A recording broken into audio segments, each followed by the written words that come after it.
My name's Marcus. I'm 24, and last year I worked the overnight shift at a gas station just outside a small town in Kentucky. After 2 a.m., we switched to night window service. Customers aren't allowed inside anymore.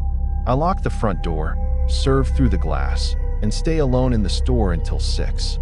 It's a small store, 2 short aisles, a back counter, a hallway leading to the employee-only storage room. When every light is on, which they always are at night, you can see the whole place from behind the register. I preferred it that way. No surprises.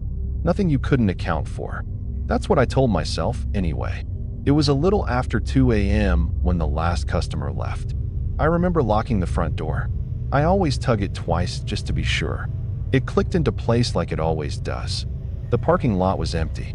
I went behind the counter and started counting cigarette cartons for inventory. That's when I heard it. A single step. Inside the store. Not outside near the pumps. Not near the entrance. Inside. It sounded like a shoe on tile. Soft. Quick. The kind of sound you feel more than hear. I stopped counting. The refrigerators hummed. The air conditioner kicked on. Normal background noise. But that sound didn't match any of it. I leaned out slightly to see down aisle 3. Nothing. Every light in the store was on. No blind spots from where I stood. I could see everything. I told myself it was the building settling. Old buildings make noises at night. That's just what they do. I went back to counting. A few seconds later, another step. This time closer to the back of the store. Near the hallway that leads to the employee-only storage room. That hallway isn't accessible to customers. Ever. I stepped out from behind the counter. Hello. No response. I walked to the front door and pulled it again. Locked. No one could have come in without me hearing the door chime. The chime is loud. You can't miss it. I checked the security monitors. Outside cameras, empty lot. Inside front camera, clear. Inside aisle camera, clear. Back hallway camera, frozen. Not static. Not rolling noise. Just a still frame. Like the image had simply paused mid-second and decided to stay there. I stared at it. That camera had never glitched before. Not once in the months I'd worked there. While I was looking at the screen, I heard something else. A crinkling sound, like someone slowly squeezing a bag of chips. From aisle 2, I turned slowly. There was a bag of chips lying on the floor in the middle of the aisle. It hadn't been there earlier. I hadn't restocked that section yet, so I knew exactly what the aisle looked like. That bag was not there when I locked the door. It wasn't ripped. It wasn't knocked over from a shelf. It was just placed there, flat on the tile, facing up. That's when I felt it. That awareness you get when you know you're not alone. Not a sound, not a sight. Just a certainty that something has shifted in the room. I stood completely still. Then the employee-only door handle moved. Slowly, pressed down halfway. Stopped. Lifted back up. I didn't breathe. That door stays locked during overnight shifts. Only I have the key. It's been that way the entire time I worked there. The handle moved again. This time it rattled slightly. Just once. Like someone was testing it, checking whether it would give, and then deciding it wouldn't. I was standing maybe 15 feet away, staring directly at it. No shadow under the door. No sound of breathing. No voice. Just that handle. And then it stopped.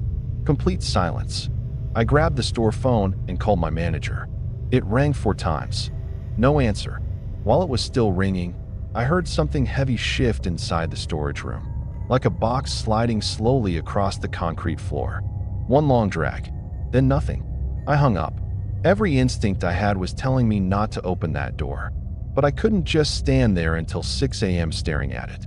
If someone had somehow gotten in there, if there was a person on the other side, I needed to know. I walked toward it slowly. Each step on the tile sounded too loud.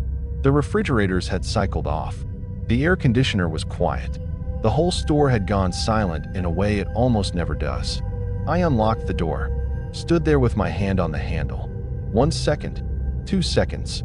I pulled it open. The storage room lights were off. I reached in and hit the switch. Nothing. That bulb had worked earlier in the night. I'd been in that room at 11 p.m. The light was fine. I used the flashlight on my phone. Shelves of boxes, cleaning supplies, paper towel stock, everything exactly where it should be. I swept the light across every corner. behind the far shelves, along the base of the walls. No one there. The small back exit door was still locked from the inside. The deadbolt was turned. No signs of forced entry anywhere. I stood in the middle of that room for maybe 30 seconds, not moving, just listening. Silence. Whatever I thought I'd heard, the box sliding, the footsteps, the handle, there was nothing here to account for any of it. I walked back out into the store. The chip bag was gone. The aisle was empty, clean, like nothing had ever been there. I know what I saw. I stood and stared at that exact spot on the floor for a full minute. I mapped every detail of that bag in my mind before I ever walked toward the storage room. It was gone. I finished my shift with every light on, the storage room door propped wide open, and my back against the counter so nothing could get behind me. Nothing else happened. The next morning I checked the footage before leaving. The inside cameras showed me standing behind the counter, me walking to the front door, me checking the monitor, me turning toward aisle 2. No one walking in the aisles.